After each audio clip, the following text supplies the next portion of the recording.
आज के इस वीडियो क्लास में भाई बहनों आपको हम डीएनए अणुओं की आकृतियों की स्थिति के बारे में जानकारी देने का प्रयास कर रहे हैं।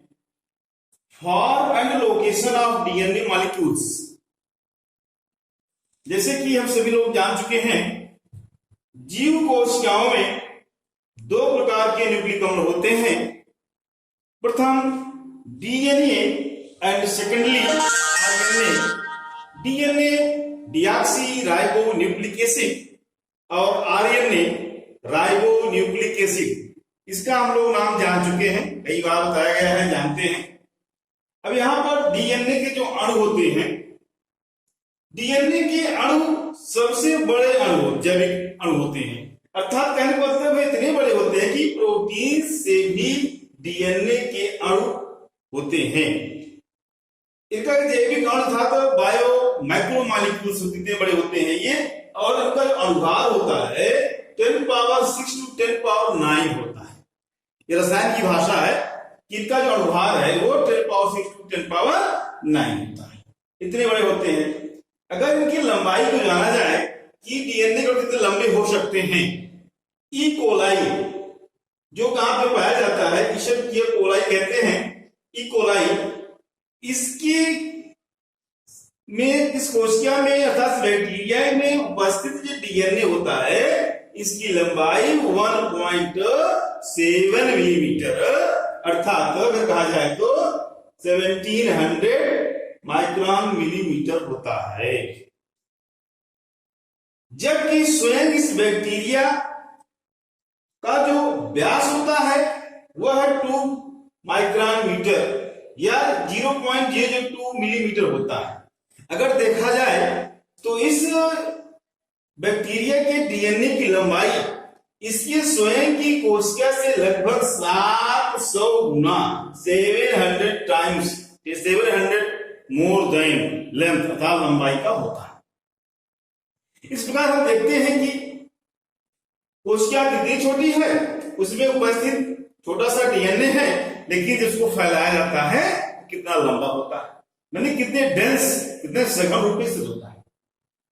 अगर हम स्वयं अपने बात करते हैं मानव की कोशिका में, तो मानव की कोशिका का डीएनए जो सबसे बड़ा डीएनए है वह लगभग 85 मिलीमीटर 85 mm या 8500 माइक्रोन मीटर और 8 into 5 into 10⁸ एंगस्ट्रॉम इसकी लंबाई होती है। अब सोचते हैं कि डीएनए, तो डीएनए का मतलब यहाँ गुणसूत्र से है, क्रोमोसोम से है। क्योंकि मानव की एक कोशिका में 46 गुणसूत्र होते हैं अर्थात 46 डीएनए। अगर इसको मल्टीप्लाई कर देते हैं इससे तो लगभग 2 मीटर लंबा हो जाएगा। अब समझिए कि 2 मीटर की लंबाई कितनी लंबी होगी, जबकि स्वयं ये कोशिका का व्यास, मानव के शरीर की कोशिका का व्यास वह लगभग 4 माइक्रोन टू 100 माइक्रोन या 0.042 0.1 मिलीमीटर होता है। अब सोचिए कोशिका का व्यास कितना है, 4 माइक्रोन टू 100 माइक्रोन, और जबकि उसमें उपस्थित डीएनए की लंबाई 2 मीटर इतना है। आपका कहने का है कि कितने छोटे भाग में और कितने सघन रूप में यह अपनी आकृति को बना के रखता है, निश्चित होता है। अब आरएनए की बात करते हैं, तो आरएनए का निर्माण जो है वह डीएनए की प्रतिकृति है।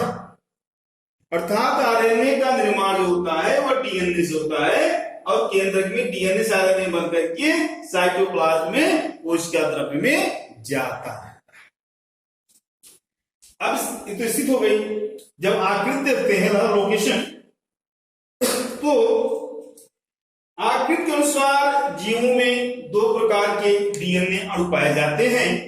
एक होता है वृत्ताकार सर्कुलर और दूसरा होता है रेखाकार या लीनियर। वृत्ताकार जो डीएनए होते हैं ये प्रोकैरियोटिक कोशिकाओं में पाए जाते हैं, जैसे बैक्टीरिया आदि में। इनकी जो स्थिति होती है इनकी जो आकृति होती है वह सर्कुलर होती है, अर्थात वृत्ताकार होते हैं। और ये कोशिका द्रव्य के बीच में एक किसी विशेष स्थान न होकर के एक स्थान पर पड़े होते हैं। किस स्थान के होते हैं उसे न्यूक्लियाइड नाम दिया जाता है। और इनका कोई भी सिरा स्वतंत्र नहीं होता है, बल्कि ये कोशिका के किसी न किसी भाग के संपर्क में रहते हैं, और जहां संपर्क में रहते हैं वहीं उससे ये जुड़े होते हैं। इस प्रकार से वृत्ताकार सर्कुलर डीएनए है, ये प्रोकैरियोटिक कोशिकाओं के केंद्रक में पाए जाते हैं। इसके अतिरिक्त इनमें कुछ अन्य न्यूक्लिक अम्ल अर्थात डीएनए होते हैं, जिसे प्लाज्मिड कहते हैं। और यही जो प्लाज्मिड है, इसे प्लाज्मिड नाम दे रहे हैं। ये प्लाज्मिड ही इनके जीनों को ट्रांसफर करने का कार्य करते हैं, अर्थात एक बैक्टीरिया से दूसरी बैक्टीरिया में ले जाने का कार्य करते हैं ये प्लाज्मिड। और ये प्लाज्मिड का जो है जीनी अभियांत्रिकी में बहुत महत्वपूर्ण योगदान रहा है। दूसरा जो आता है वो रेखाकार लीनियर डीएनए।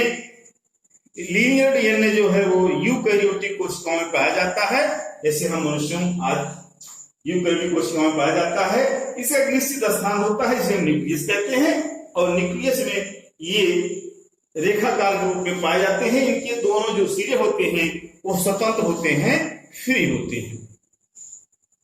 इसके अतिरिक्त रेखाकार डीएनए के अतिरिक्त प्रोकैरियोटिक यूकैरियोटिक कोशिकाओं में कुछ जो है वो प्रोकैरियोटिक टाइप के डीएनए अर्थात सर्कुलर डीएनए पाए जाते हैं, जैसे कि कोशिका में कोशिकांग होते हैं माइटोकॉन्ड्रिया, और दूसरा लवक है प्लास्टिड जिसे क्लोरोप्लास्ट कहते हैं, उसमें ये पाए जाते हैं। और पाए जाते हैं ये देखा जाए तो इन यूकैरियोटिक कोशिकाओं में दोनों प्रकार के डीएनए पाए जाते हैं, रेखाकार और वृत्ताकार।